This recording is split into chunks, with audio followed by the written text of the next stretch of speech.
Hello everyone, welcome back to another episode of r/AITA. In today's episode, AITA for always getting a separate bill at a restaurant?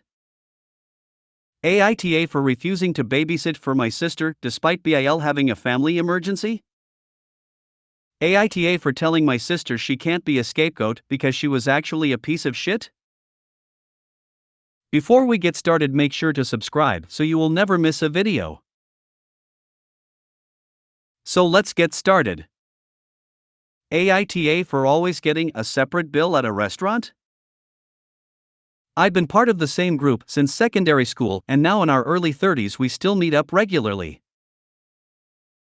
I'm the only one who doesn't drink, and I also have some food restrictions. This means that my meal is always the cheapest option, and I very rarely share a plate with the others, even if everyone else is eating sharing style.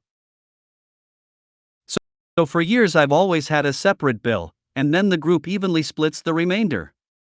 It was suggested by a friend years ago, and nobody has ever made an issue. One friend recently brought her new BF Aaron to the meal to introduce him to the group. We have a tendency to overorder, so I didn't think it was weird that he has a few drinks and ordered more than one dish. When the bill came and my part was separated out, Aaron started getting annoyed and told me to stop being a cheapskate and pay my share like everyone else. I tried to explain, but he just dug his heels in and got yelly and called me tight-fisted and selfish. I got flustered and paid my bill and left. Am I TA for still taking a separate bill even a decade later? Should I not be doing that? NTA. 20 years ago my wife and I had dinner with a coworker and her husband. We had Cokes while they had so much alcohol that the alcohol portion was almost double the meal portion. They then put up one half the bill and looked at us almost expecting an argument. We simply paid and never went to dinner with them again. In fact, the coworker asked my wife a few months later when we would have another dinner together, to which my wife responded with, "You mean so you guys could drink for half price?" That friendship ended soon after. You mean so you guys could drink for half price? Perfect. NTA. Aaron was very inappropriately inserting himself into a friend dynamic that he knows nothing about. He was being a major to someone he barely knows. Don't even bother wasting a thought on jerks like that. It sounds like this happened very recently, but you should definitely talk to your friend about it. Expect an apology from the BF if you see his face again for him being an You have been going out with these friends for over a decade, and in all of that time they have never complained that you pay for your own food separately from them.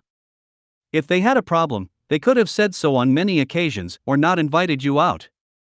They all understood your specific requirements and they are happy to keep things as they are. New BF is the and he might be the ex-BF shortly with that attitude. NTA. They all should be paying for what they order, but that's their choice to split evenly. Also, why didn't your longtime friends put him in his place? His GF was trying to get him to be quiet, but he was literally standing up and yelling in the restaurant, so I just paid and walked out. My two closest friends did come after me, but honestly I've ignored the group chat for the last day because the whole interaction just made me feel awful. Maybe it's a cultural thing, but where I am from, everyone pays specifically what they ordered, unless it's an invite OFC, and I've never heard of splitting a bill evenly. Eve read about this first here on Reddit, and it looks like this kind of thing always happens eventually. NTA. The Aarons of the world are the reason I dislike splitting the check evenly. Exactly. I don't like the whole concept of splitting a check evenly because you always end up subsidizing someone else's meal. I always get a separate check. One time a friend of a friend noticed I got a separate check and called me cheap for only paying for what I ordered. I said to her that making the rest of the group split the cost for her 4 drinks, entree, and dessert when everyone else ordered less than her seems pretty cheap to me. NTA.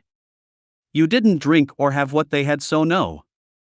Aaron needs to mind his business and stop expecting others to pay his food and drink bill. He probably ordered more than everyone and drunk more than everyone.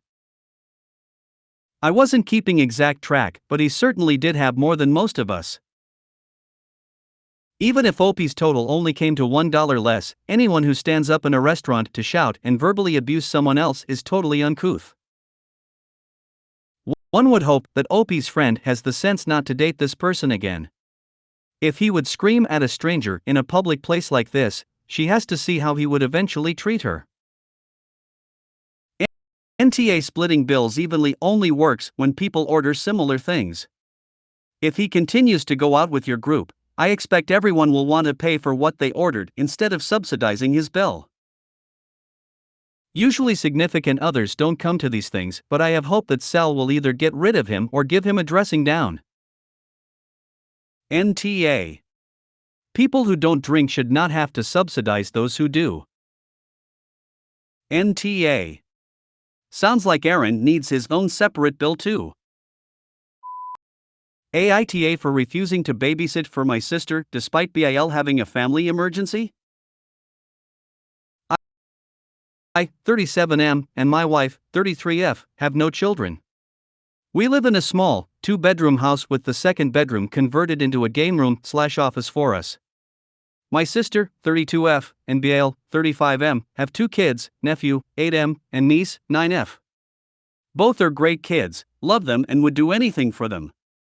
We babysat for my sis and BIL before and had no issues until recently. On April 7th, Good Friday, BIL got a call that his sister, 28F, was in a near-fatal car accident along with 2 of her friends. She had to be airlifted to the hospital. They weren't sure if she was going to make it, so family members were being called in to say goodbye and support the rest of the family. This happened across the state we live in.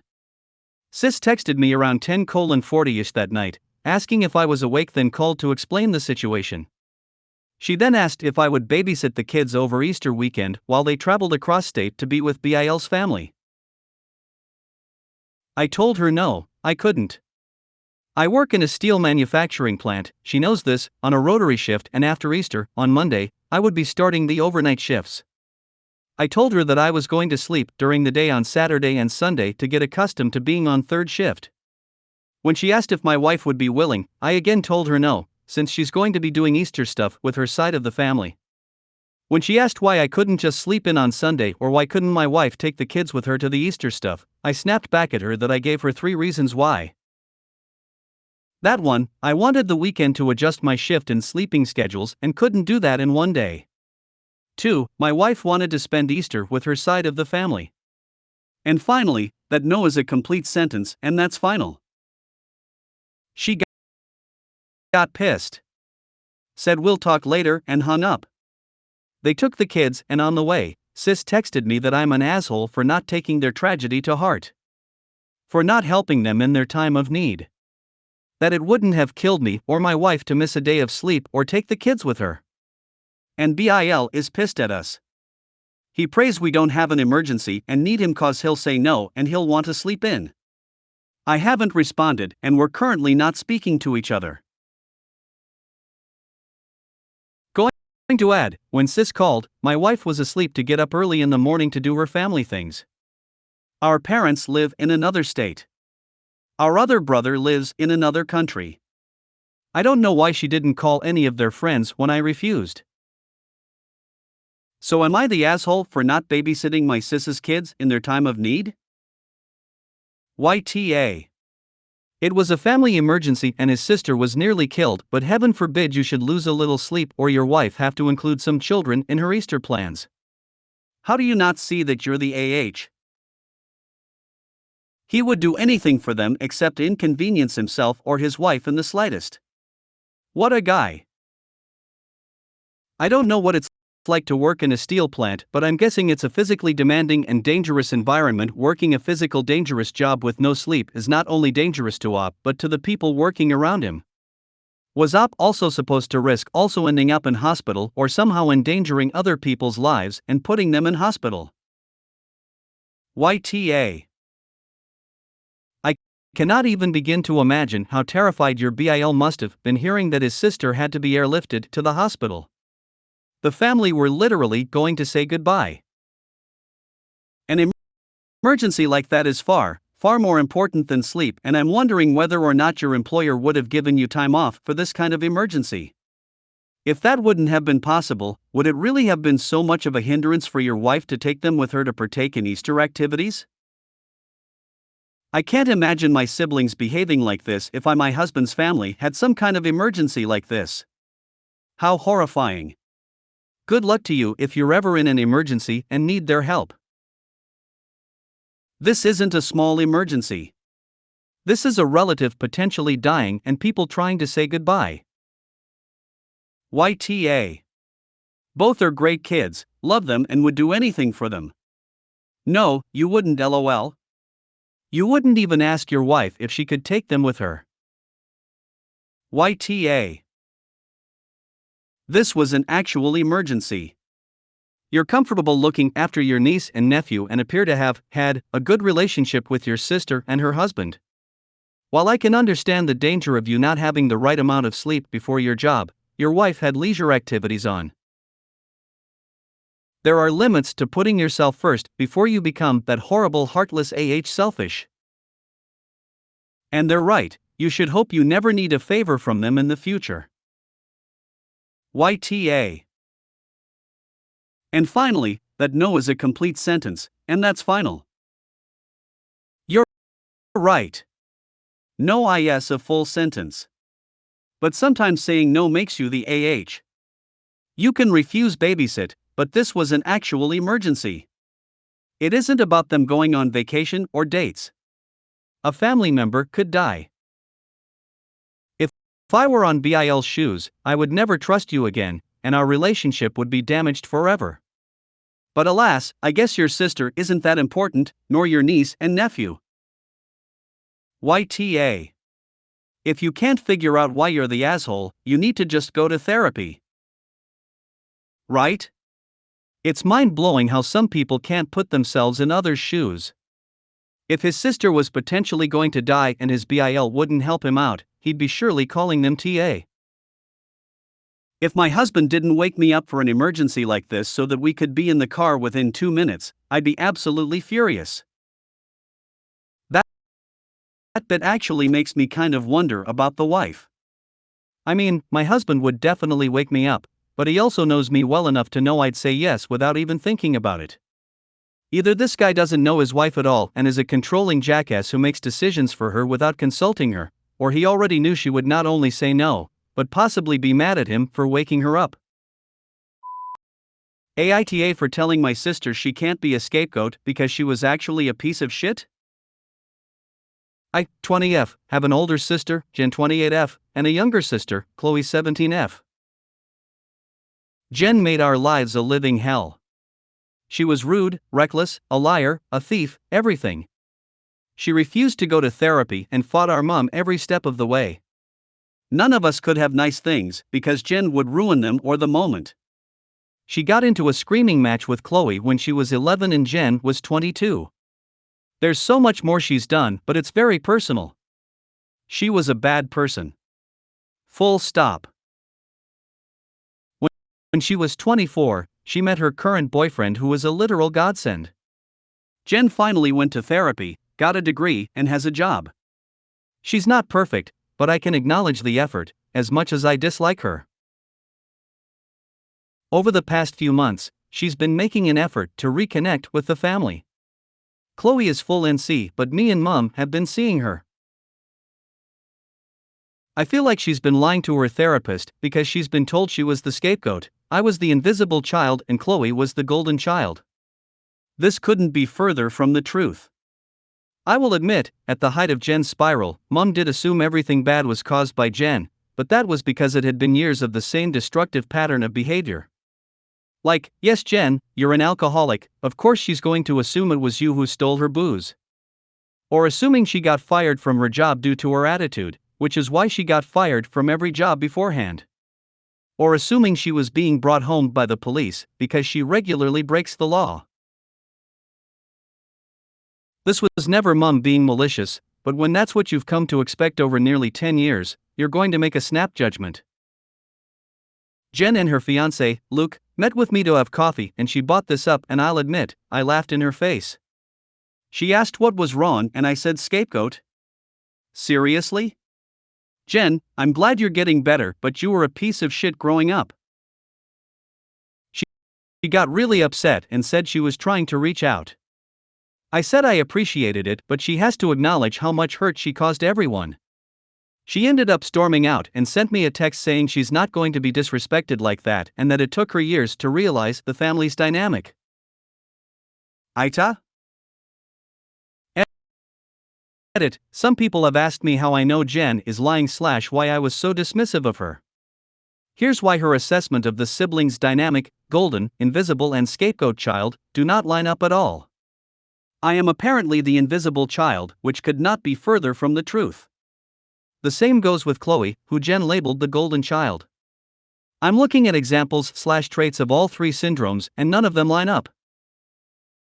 I also want to make it clear that Jen assigned these labels to us, not her therapist. I've learned that respectable therapists don't use terms like these, so my best guess is Jen has pulled this out her ass whilst we were meeting, or her therapist reinforced it. Either way, Jen came up with this alignment, which makes me skeptical of her. NTA, but it sounds like you could also benefit from therapy. You don't want to hold on to this anger for your sister forever, especially if she's trying to better herself. You'll just come off bitter. Maybe keep contact to a minimum for now too. OP has stated in another comment she is in therapy for the abuse she suffered by her elder sister. Is she getting better though? It seems that the sister is delusional. Instead of taking accountability for what she did, she came up with an alternative reality of what really happened.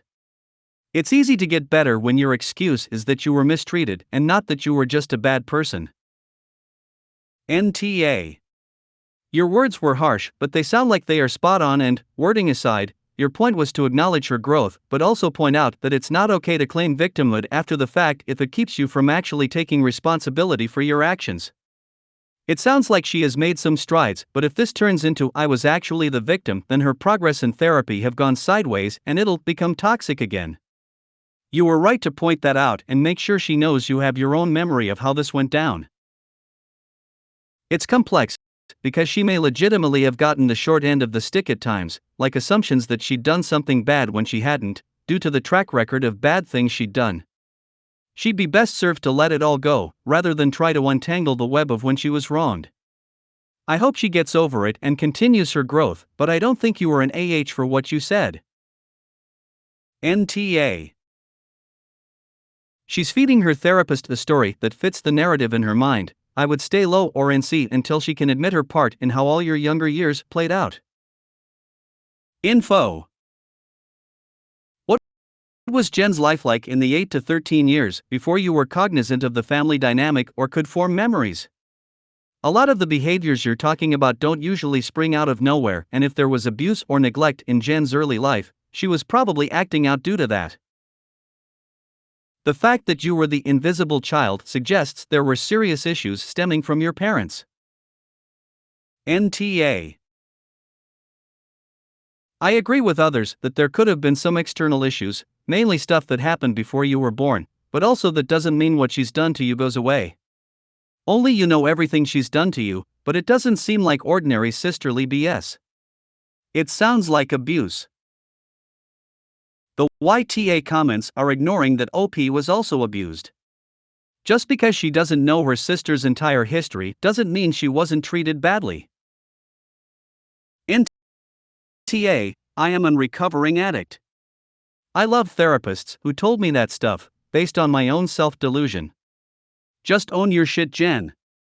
One of the hard consequences of addiction is that people don't trust you, and for good reason. My family trust me now, but I'm a few years in now and I own my shit and also did my own healing rather than expecting my family to make things okay. He has to acknowledge how much hurt she caused everyone. This is exactly right. She has to own up her end of what she put the family through for there to be reconciliation. To assume no blame is to gaslight the rest of the family about what really happened.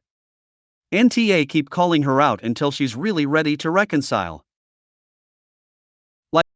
Like, yes Jen, you're an alcoholic, of course she's going to assume it was you who stole her booze. Or assuming she got fired from her job due to her attitude, which is why she got fired from every job beforehand. Or assuming she was being brought home by the police because she regularly breaks the law. Info: what was found out on those times when Jen wasn't the culprit / at fault / following the expected pattern? Who actually stole the booze that time? What was the non-attitude reason she got fired that time? How was she brought home, or if by police, what was the non-law-breaking reason? NTA. NTA. She probably is lying to her therapist. TBH, if she told the truth, she may end up in a psychic ward.